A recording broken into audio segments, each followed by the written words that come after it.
Since then, Nikon has released. See, I've gone Nikon now, and I did Nikon earlier, and I've gone Nikon. Oh, it doesn't matter. Anyway, Nikon has released 2 revised models in the oh god, that's terrible. Has released even. I'll start again.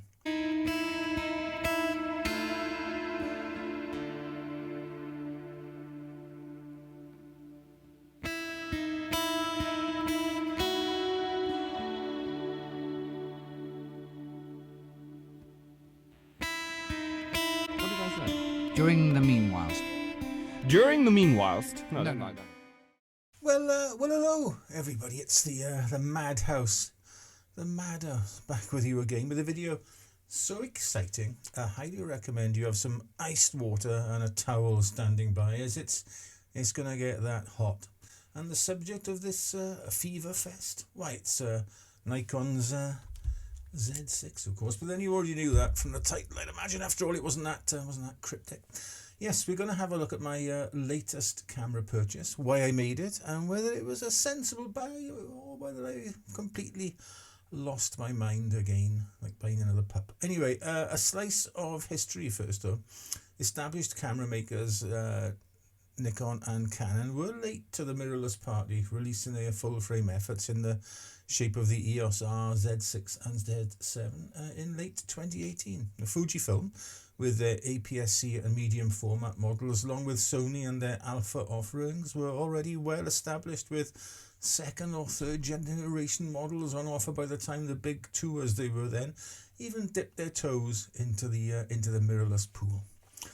Well, that's maybe a little bit unfair, as Nikon did tease us with the tiny sensor-equipped J and V model line, and Canon had brought out their M50 model earlier in 2018. But it's fair to say that in terms of professional and prosumer, should we say, camera bodies, they were lagging well behind.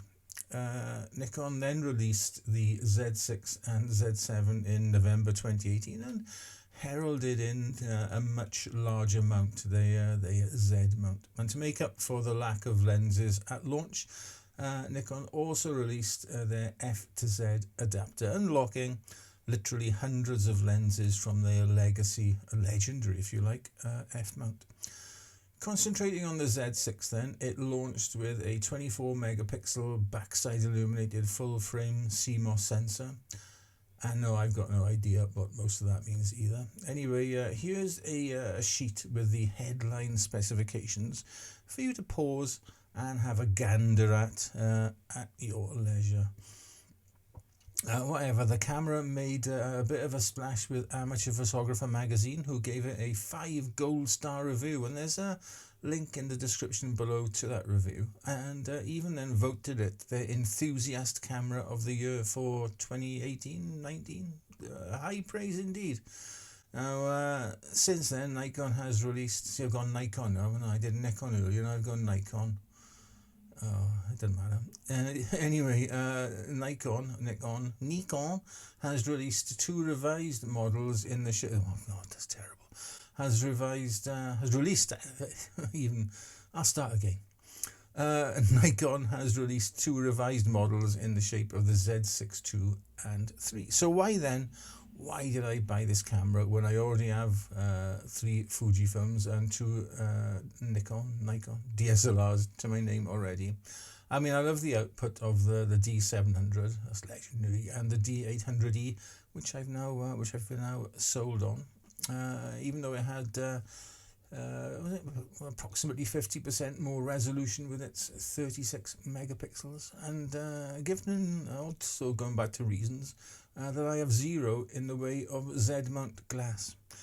Well, I did also buy an F to Z adapter so I could use my existing F-mount lenses, so my Micro Nikkor 105mm GOAT, the 17 to 35 f2.8 and a Tamron 28 to 75 f2.8 zooms with that camera.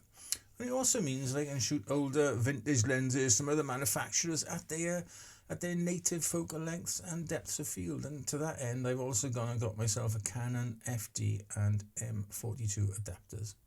I've no plans, well at the moment anyway, to invest in any Z-mount glass, no interest at all. Now, I'm not in the same vintage glass using / reviewing league as Alan from Photography for Enjoyment and Carl with his fistful of lenses, but I do enjoy using older lenses, and maybe one day I'll show you my rather meager collection if you're interested. Let me know in the comments if you'd like to see that. I'm going to make it anyway, whether you like it or not, but there we are. It's polite to ask. Now, the absolute main reason for getting the Z6 though is that I want to be able to shoot my micro Nikon 105mm GOAT natively on Nikon full frame and with the benefit of an articulating screen. Something which is very important to me these days given my severe lack of mobility, and it'll put an end to the frustration I feel when I want to check an image I shot in the viewfinder and realise that I can't do that with a D700. In use, the body feels like immediately at home in my hands. I've always had a love for Nikon's ergonomics, and even the smaller cameras I've owned like the D3100 and D90 have just felt, well, you know, right somehow. I don't even mind the menu system, which is often criticised. I guess I'm used to it though, having had Nikon, see, done it again, digital cameras since 2010. I please everybody, at least Nikon, whatever, doesn't matter.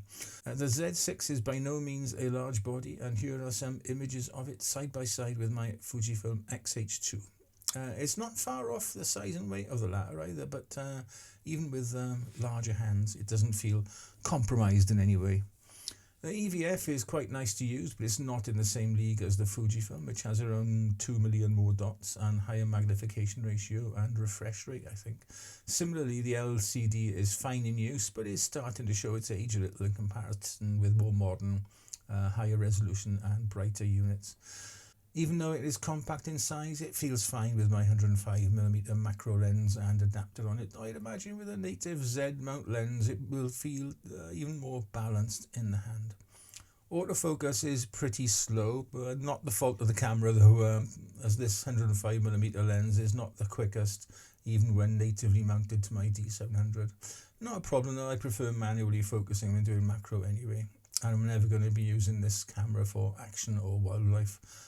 My Fujifilm X-H2 and 100-400 are just fine for that job. Image quality wise, the results are fantastic. The 24 megapixel sensor packs more than enough detail with accurate colour reproduction. Again, not an issue as I shoot uncompressed RAW files only, which come in at around 46 to 48 megabytes each. Around the same as my 24 megapixel X-T2, but much less than the 80 megabytes or so of my X-H2 and its 40 megapixels. Still, storage is cheap these days and a far cry from my GFX 100 days and its 200 megabytes in uncompressed RAW format. Now, I didn't buy the camera for video and haven't shot any with it, so I'm not in a position to comment on its motion picture shooting capabilities.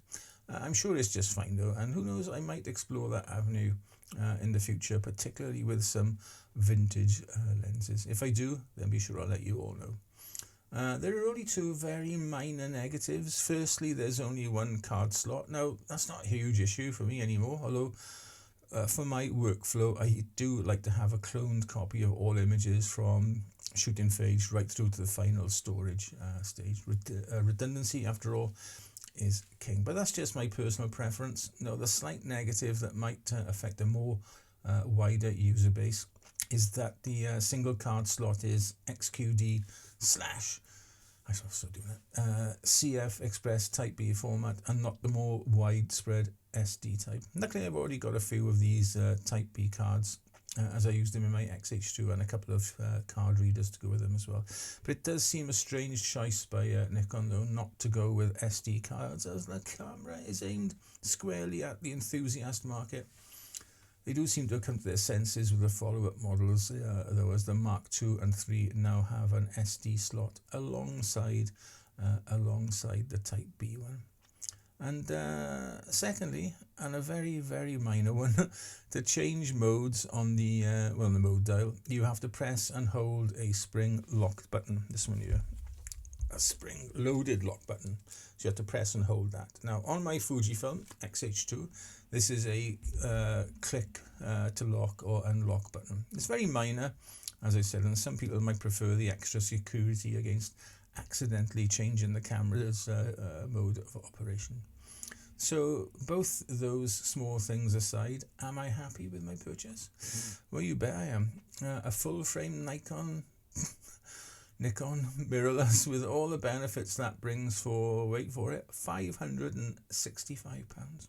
Now this is an early made in Japan unit, not that really matters, and I bought mine from Grays of Westminster in London, who are famously fastidious about their used camera grading.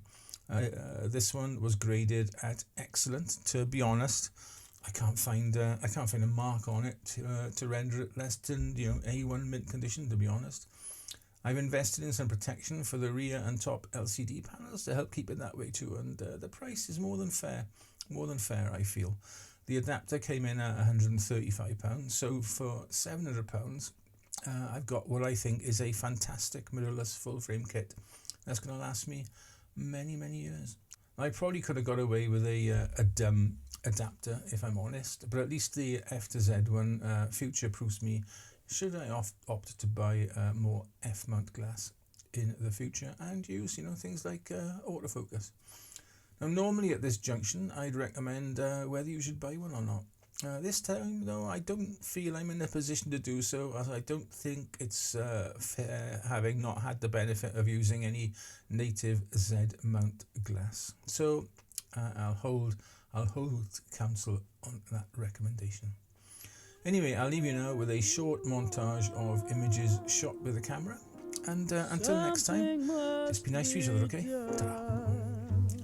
You say either, I say either. You say neither, and I say neither. Either, either, neither, neither. Let's call the whole thing off. Yes, you like potato, and I like potato. You like tomato, and I like tomato. Potato, potato, tomato, tomato. Let's call the whole thing off. But oh, if we call the whole thing off, then we must part. And oh, if we ever part, then that might break my heart. So if you like pajamas, I like pajamas. I'll wear pajamas, give up pajamas. For we know we need each other, so we better call it off. Oh, let's call the whole thing off. Yeah. You say laughter and I say laughter. You say after and I say after. Laughter, laughter, after. Let's call the whole thing off. You like vanilla and I like vanilla. You sarsaparilla and I sarsaparilla. Vanilla, or chocolate.